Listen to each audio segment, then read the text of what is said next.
Well, hello and welcome to another episode of the Chaffin Church Podcast. This is episode number 26, and as I'm so fond of saying, whenever I'm able to announce the episode number, they grow up so fast. It feels like, really, it does feel like just yesterday we were starting our first episode here. If you hear a lawnmower going on in the background, that is my neighbor. Thank you, neighbor, for doing the lawnmower. And that is because I am recording in my home studio here. If you can see, if you're watching on YouTube. So yeah, I'm here. This is going to be another solo episode. I recently had the chance to do a solo episode a few weeks back, and I recently was informed by Marty that was actually the first solo episode, because I was thinking that he had done a solo episode somewhere further back, but that was actually our first solo episode. And so it is an honor for me to be able to do both our first and our second solo episodes. Marty is pretty busy this week, so he wasn't able to join us, but I just want to thank him for this opportunity to do this.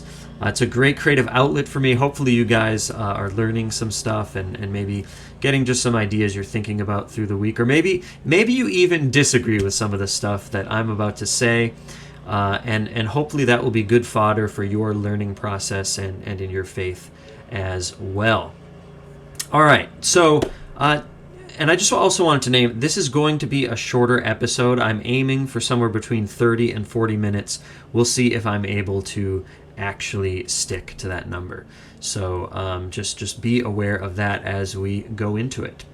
So I just wanted to start today by talking about something that I was thinking about the other day. I was actually talking with my father about V-Day. V-Day 1945, which was Victory Day for the Allies at the end of World War II.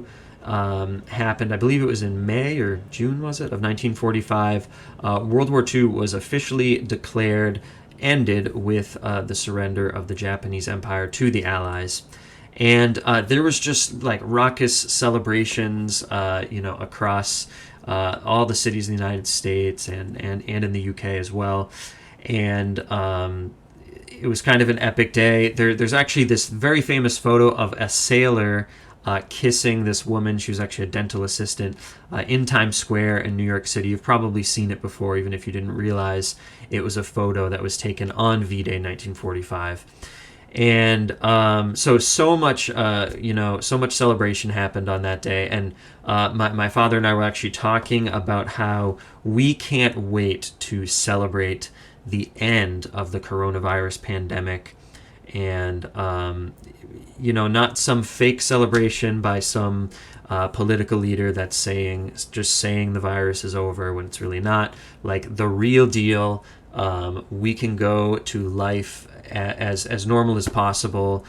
We can go into crowded spaces without masks and not fear something bad is going to happen, because the bulk of the pandemic is over. And so we're hoping that there's going to be, just these raucous celebrations. There's going to be feasting.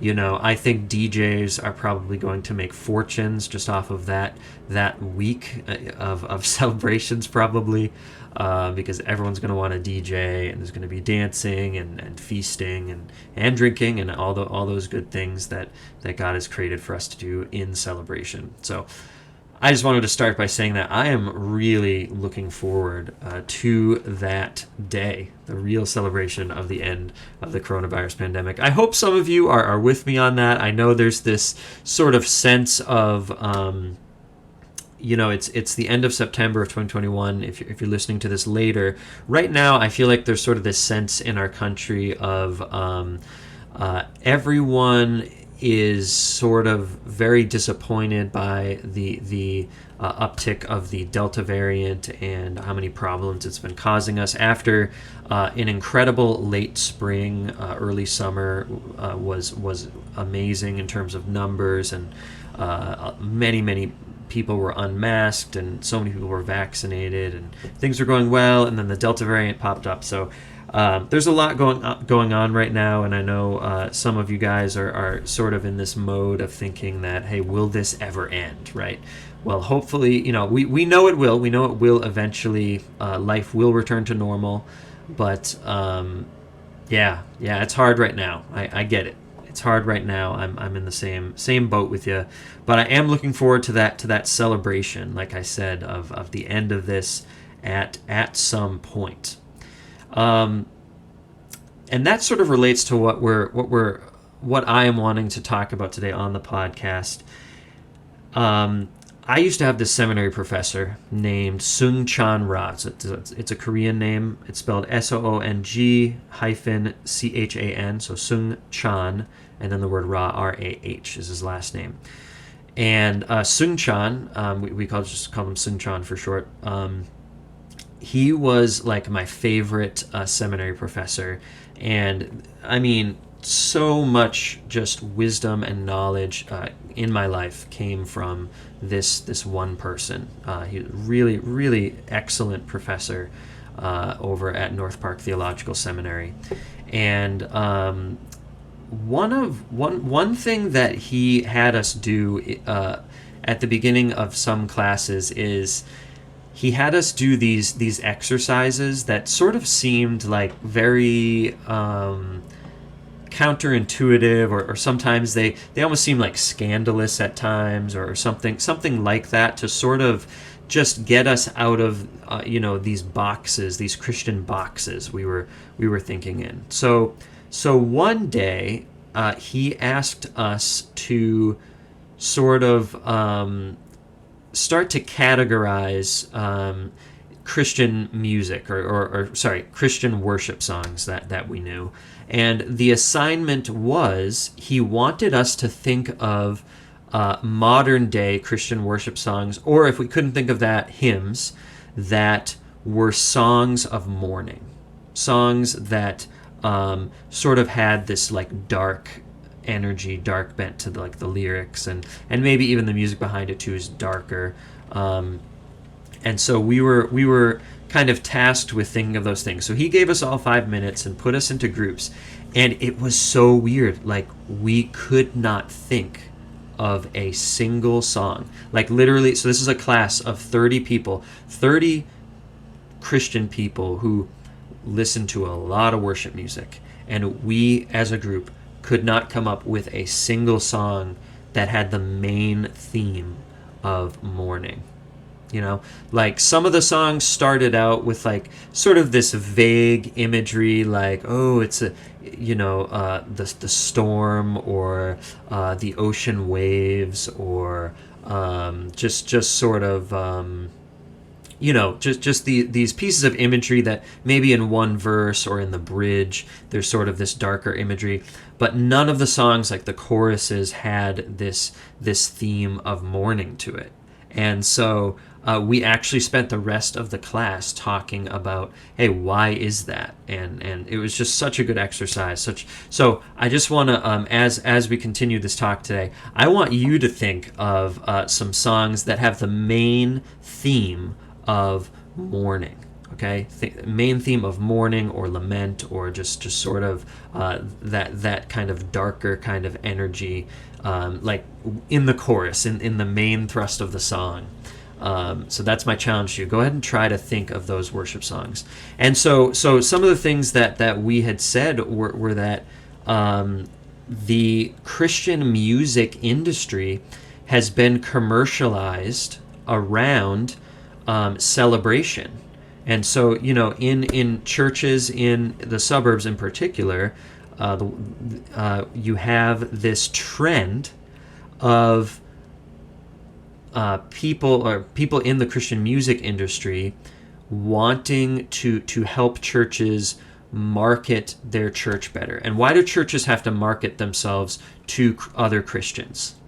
Because they're afraid at this point in the history of the United States that if they don't market themselves well and have this very happy sort of service, that people will just drive to the next church over, because, hey, that's the thing now. If we don't like a church, we can just drive 5 minutes or 10 minutes or 15 minutes, and we could be at probably 50 different churches. If we hop in our cars, our transportation system is such that we can get to pretty much any church that we want to. And so the Christian music industry has sort of paralleled the church industry and made these songs that are very sort of happy. And the thing, okay, we really want to avoid any sort of doom and gloom talk. We don't really want to talk about lament or anything like that either in the songs. So the Christian music industry is sort of running parallel to the church industry, church growth movement of the 20th century and into the 21st really century in churches in the West. So that was sort of part of the reason that was given. But then we wanted to talk about why that was even a thing. Why is that even a thing? And so Seung-chan wrote this book called Prophetic Lament. And I would really encourage you, buy this book, read it. It's a little bit thick at times, so there is a little bit of a scholarly bent to it, but it's not awful. Like I think look, if you graduated high school, you are going to, or have a GED, you're going to understand like 85-90% of what Seung-chan is saying. Get this book. It's definitely worth it. You can find it for really cheap. I think it's like you can buy it used on Amazon for very, very cheap. And it's a really interesting book because it sort of flips things on its head. And so here's sort of what the point of the book is that the church has lost its ability to lament properly. The church has lost its ability to lament properly. And the reason that lament is important, and if you don't know what this word means, by the way, lament is sort of like this period of mourning something specific, or basically like a period of time where you are intentionally making room for you and for others in your community to be sad or disturbed or even angry, to go through a process of really taking in these emotions that you are experiencing, and so that's what lament means. And so there's actually some Christians don't even know this. There's an entire book in the Bible called Lamentations.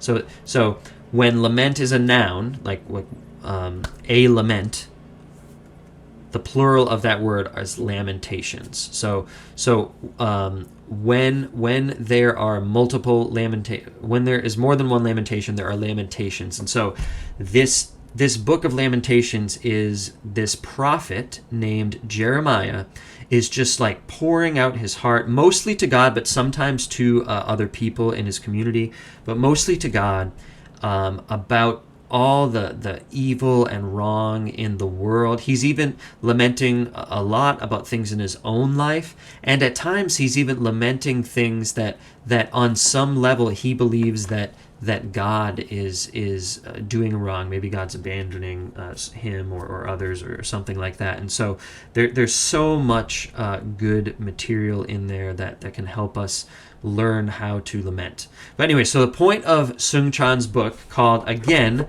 Prophetic Lament, is that in the church we have lost the ability to lament. We don't even remember how to do that anymore, because it's been so many generations since the church in the West has really even attempted to do that. So let's think about. So before we go deeper into that, I just want to think about this for a second with you to drive Seung-chan's point home. So when was the last time in church you remember a time? Okay, and I'm going to edit this. When was there a church you remember in church where you remember a time, not when somebody died, so not at a funeral or anything like that, where the church lamented something? Can you remember a time when that happened? I got to tell you, I really can't. I struggle to remember a time where almost any church I've ever been a part of really fully took the time to lament anything, with the exception of in seminary. In my seminary classes, we lamented a lot of things together, and it was kind of just some really epic moments there. But so that's the point, right? You probably can't think, if you can think of, one or a couple, you're probably in the minority, but that's probably only one or a couple. This is not something that the church does often, if at all, in the West. We don't lament things. And in many circles, water. In many circles, it is sort of tacitly believes, so under the surface, we sort of believe that because Jesus came, and died and was buried and was resurrected, that we don't have to lament anymore. There's no purpose for lament. But the scriptures actually make it clear that only when the kingdom is fully here, that's the time when the time for lament is over, right? But before then, the time for lament is not over.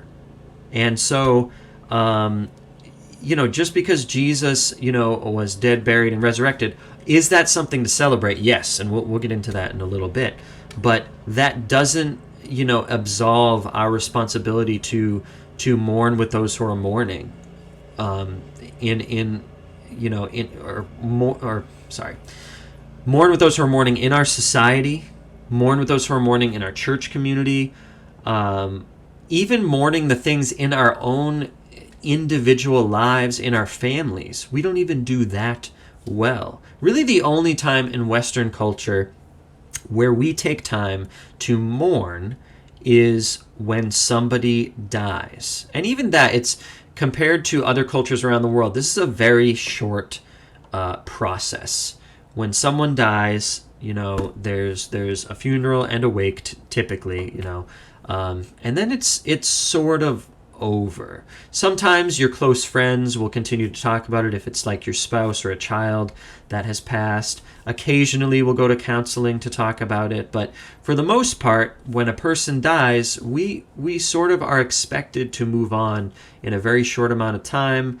Typically our churches, they might be involved again with the funeral and the wake, and very occasionally they might pray for you at church that Sunday, but then the discussion is sort of over. There is no there's not a lot beyond that. So anyway, so that's sort of the point here, that the church has forgotten how to lament, and that even more insidious than that, on some level, we sort of believe that lamenting anything is not necessary because of what Jesus did. And so these are very, very problematic attitudes. So, and I just want to bring up a couple things here. So if you believe lamentation is unnecessary, if you believe that that's unnecessary, I just want to bring up a few examples here. So pretty much every Old Testament character, every Old Testament prophet or major biblical character laments on a fairly regular basis. Like if you read the Old Testament through, I want to say, now I don't have the exact numbers here, but I want to say probably about 50% of it involves some sort of lament. There's something going on that's hard, and there are people lamenting, and that is a huge theme in the Old Testament. And I know what some of you are thinking, okay, but that's the Old Testament, that's before Jesus comes. Well, that's not really true either, of the New Testament, that there's no lament. There is plenty of lament in the New Testament. And the prime example is the life of Jesus. Jesus regularly takes time to lament. One of the most famous examples is when his friend dies, Lazarus dies, and Jesus takes time to weep, and this is so interesting, because the next thing that Jesus did was he raised Lazarus from the dead. But Jesus still took time to lament, even though he knew he was going to raise Lazarus from the dead. Right? Now think about that. Think about that. If you knew you were going to raise somebody from the dead, the typical American sort of strategy would be something like, this person's going to be raised from the dead anyway.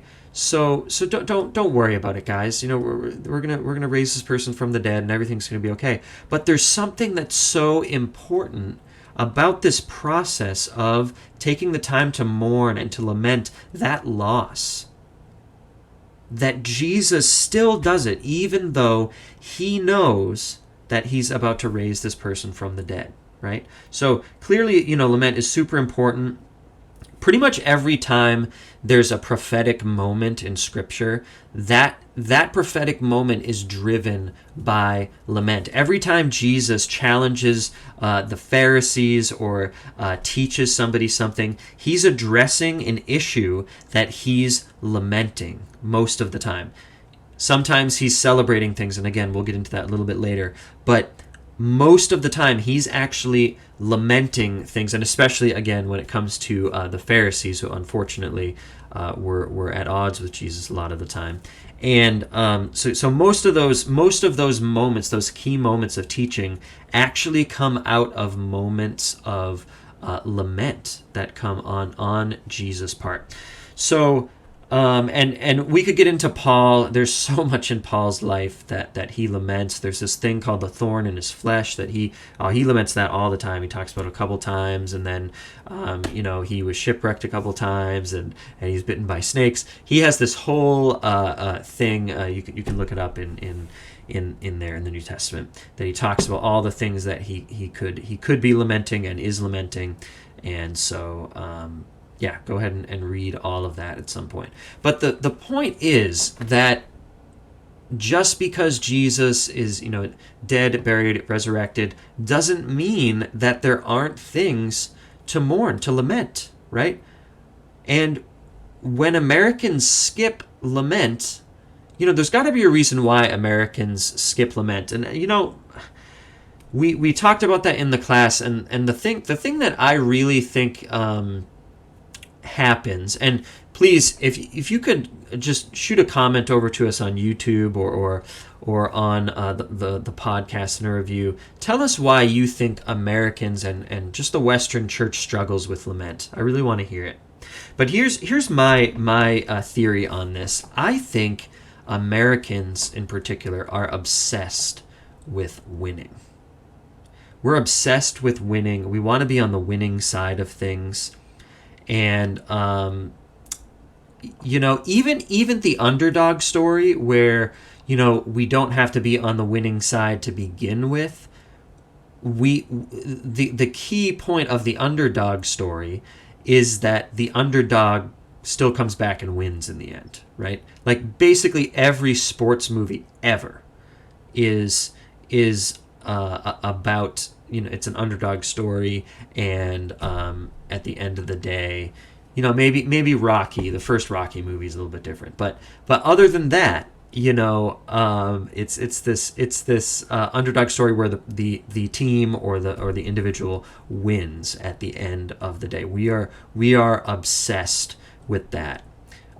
There has been this recent trend, I will say, in some media, like there's sort of this darker trend where sometimes the main character doesn't always win, and the best things don't always happen. One show that I have greatly enjoyed, where no one is safe, and it just sort of speaks to real life, even though it is totally a fiction, more so than a lot of other films and shows that I've watched recently, was Game of Thrones.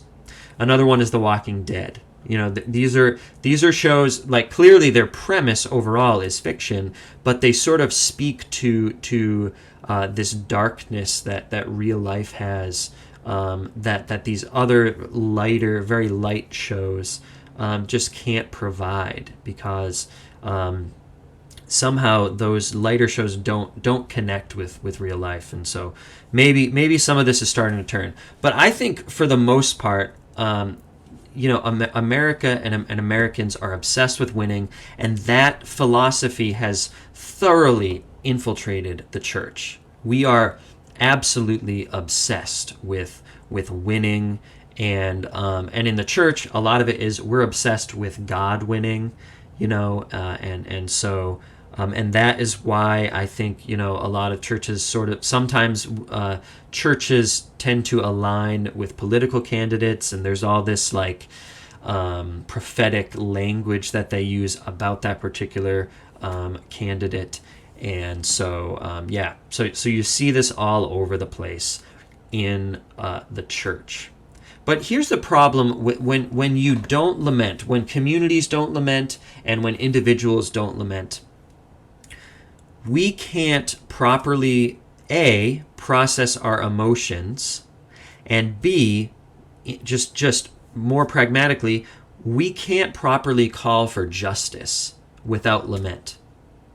Those are both things that Jesus does really well. If you look through the scriptures and you talk to psychologists, some of these behaviors that Jesus is showing they are so good for Jesus, his mental health.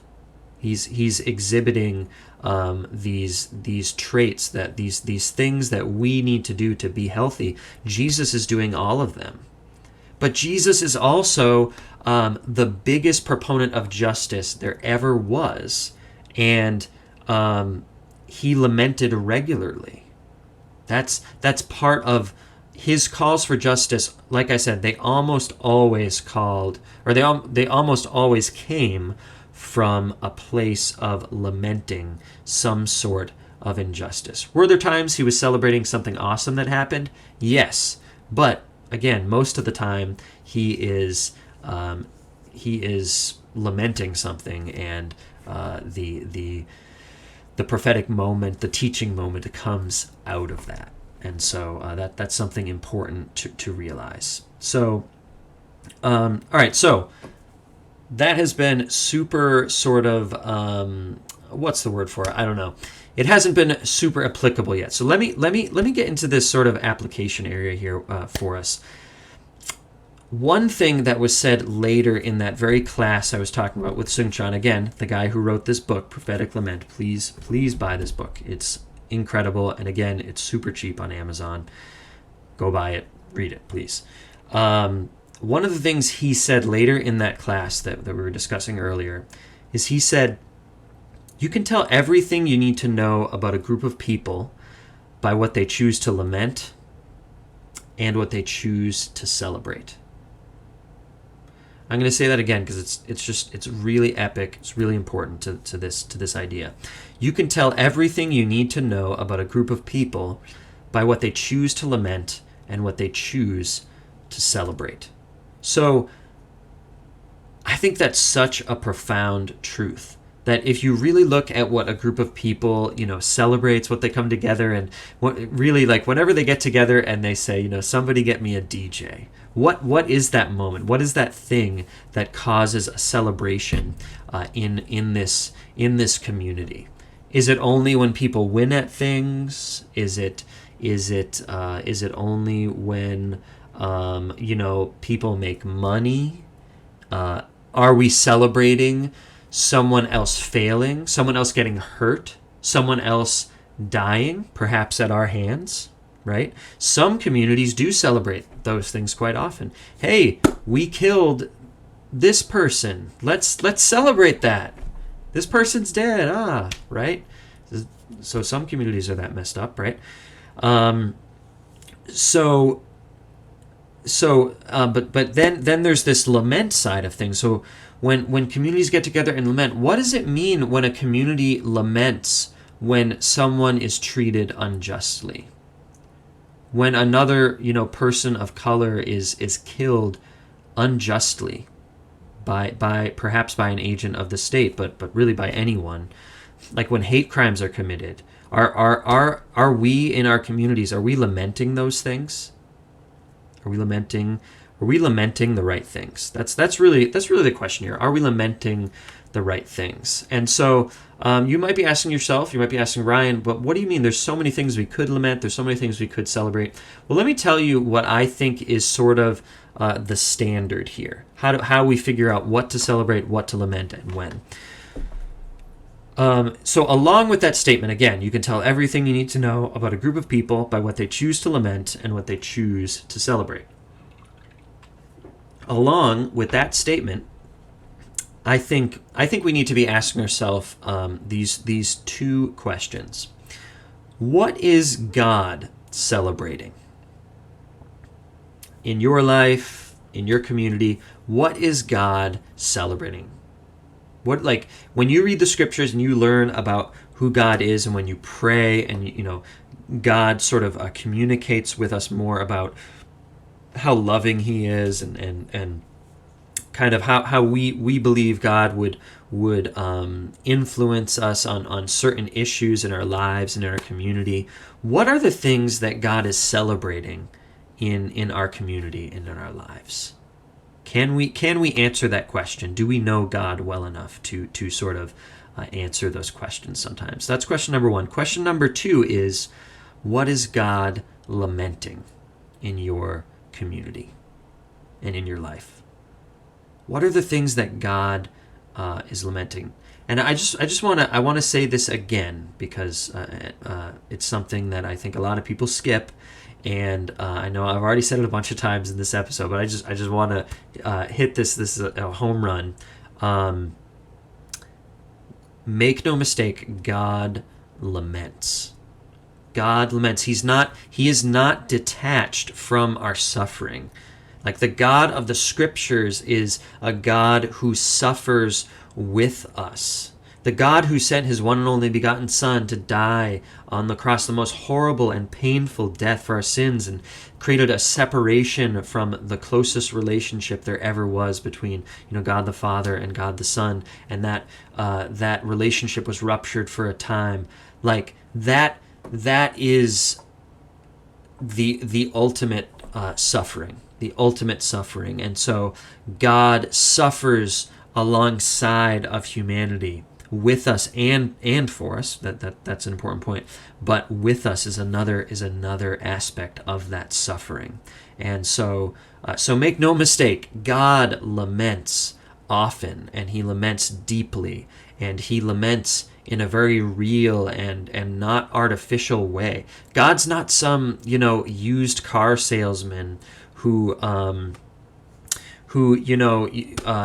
maybe you just got diagnosed with cancer, or you just got divorced, or just some horrible thing is happening in your life. You're having a tough moment, a tough time, and God is not up there with this plastic smile plastered across his face, right? No, he's down in the trenches with us. This is part of the incarnation. This is what happened when Jesus came down in the flesh to earth, because part of his mission here wasn't just to teach us, it was to suffer with us and for us. So I hope you don't miss that point, that God laments with us, and he suffers with us.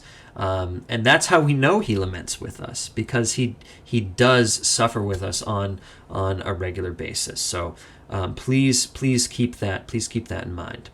So again, these two questions here: what is God celebrating? What is God lamenting? And so if we can answer those two questions, even if we can't answer them 100% right, even if we only get 50% of it, guys, this idea will change our community. If we start to celebrate the things that God is celebrating, and we start lamenting the things that God is lamenting, those things are going to motivate us to change so much. Because when we lament something, again, we already talked about this earlier, most of Jesus' prophetic moments happened because he was lamenting something. If we're lamenting the things that God is lamenting, we're going to have so much Holy Spirit-filled motivation to change our community, to change our lives, our personal lives, our families' lives, the lives of everyone in our community will be changed, will be different. When we celebrate the things that God celebrates, that's going to be fuel. It's going to be rocket fuel for us to know what we need to do in the future, to move on. When we celebrate something that is good, that process is going to be repeated. We're going to want to see that success again and again and again. And so I hope we don't miss this, that there's this sort of holy alignment of celebration and lament that we can do. We can integrate the things that God is celebrating, the things that God is lamenting, into our own celebrations, into our own lament. Like this is a huge part of our Christian lives. So how do we do that?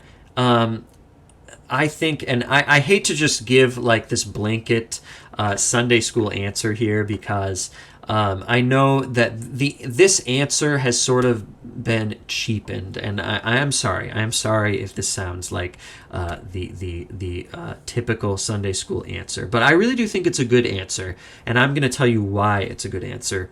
The way we need to align our the things that we lament, the things that we celebrate, with the things that God celebrates, the thing that God laments, is through prayer. It's through prayer. It's through reading the scriptures. It's through Christian meditation. Basically, any Christian discipline that you can think of, whether you're doing that by yourself or you're doing it corporately in a group, those things typically exist, those things that build our inner worlds and our inner lives, in Christ.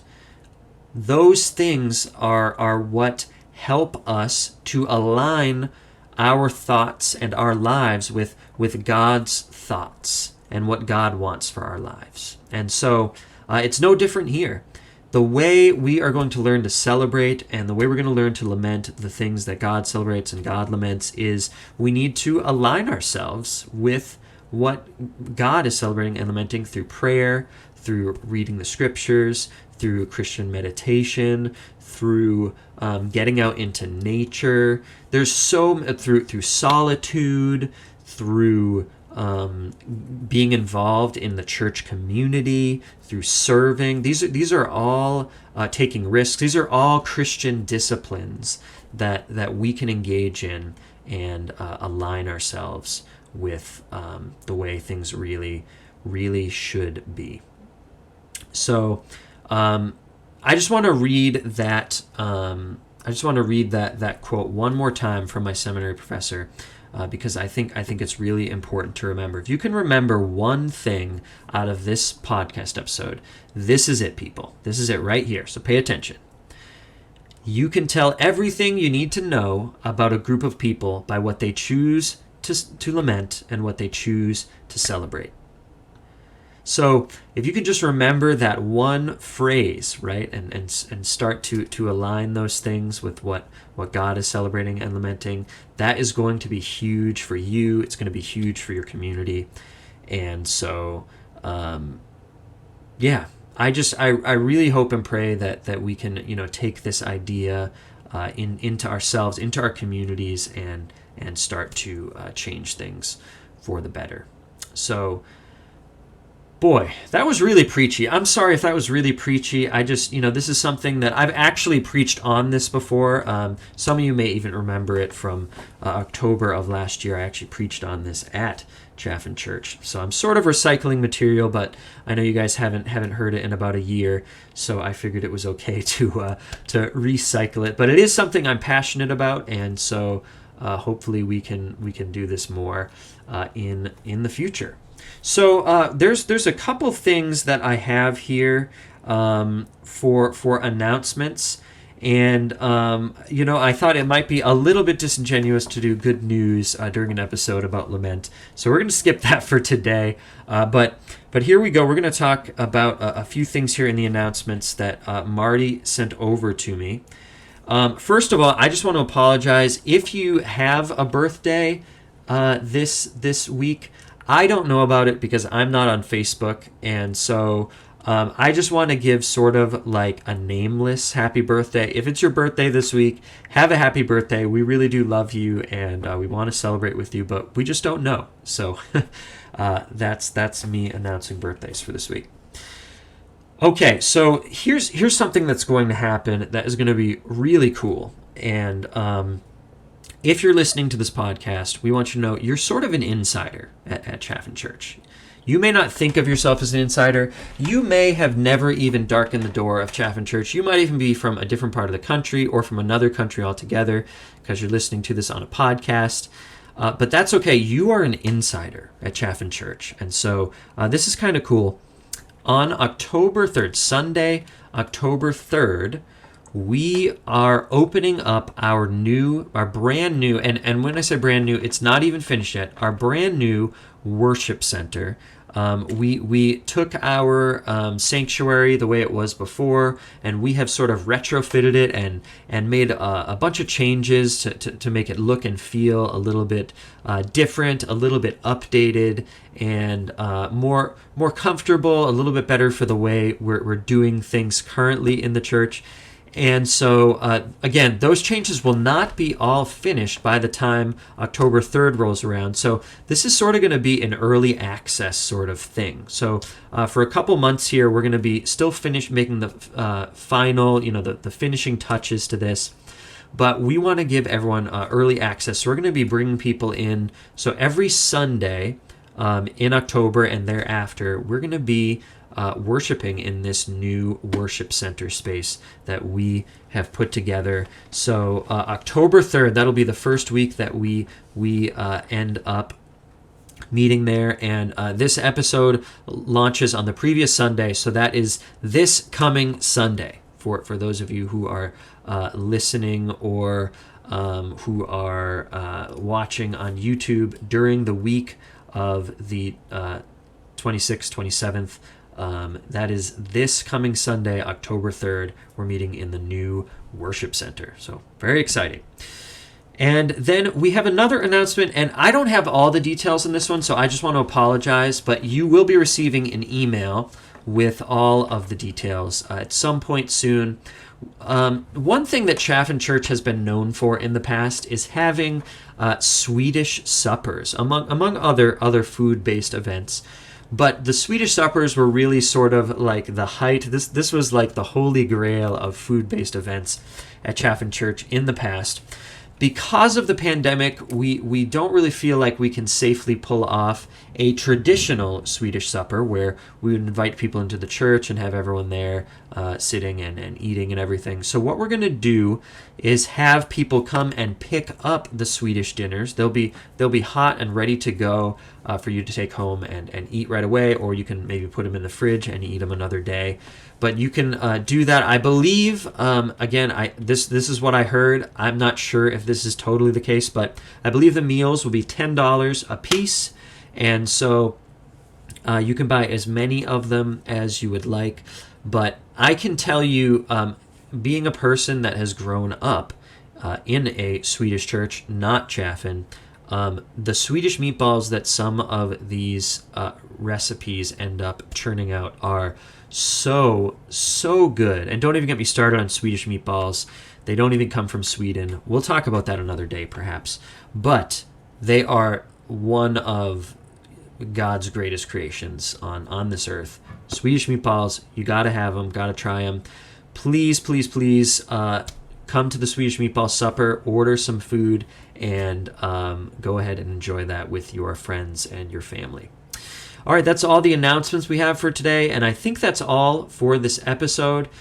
Please rate and subscribe the podcast on Apple Podcasts, Spotify, Google Podcasts, or any other podcast provider you can think of. We're also on YouTube. I know some of you are probably watching this there, or on our website at chaffin.church is the other place you can watch it. And so, yeah, please rate and subscribe us in all of those places. Leave a comment as well, please. We'd love to engage with you. If you want to see an episode on something in particular, you want to see Marty and I eating spicy wings or something epic like that while we're doing the podcast, please let us know. We can do something creative like that. So please do that. Also, the Chaffin Church as an organization is the one who puts on this podcast, and we are not able to do everything that we do without the generosity of our givers and our subscribers. So please, if you feel like you got something out of this podcast, and you maybe have a few dollars to give, please hop on chaffin.church/giving, or text any dollar amount to 84321 and give to what God is doing here at Chaffin Church. We would love it. It helps us do everything we do here. Again, and one of those things is this podcast. Again, that's made possible by donors like you. Oh, and please don't forget, all of those donations are fully tax deductible, which is pretty cool. So, all right, that's all we have for today. Thanks so much for joining us. That's your good news. Now go and give some out.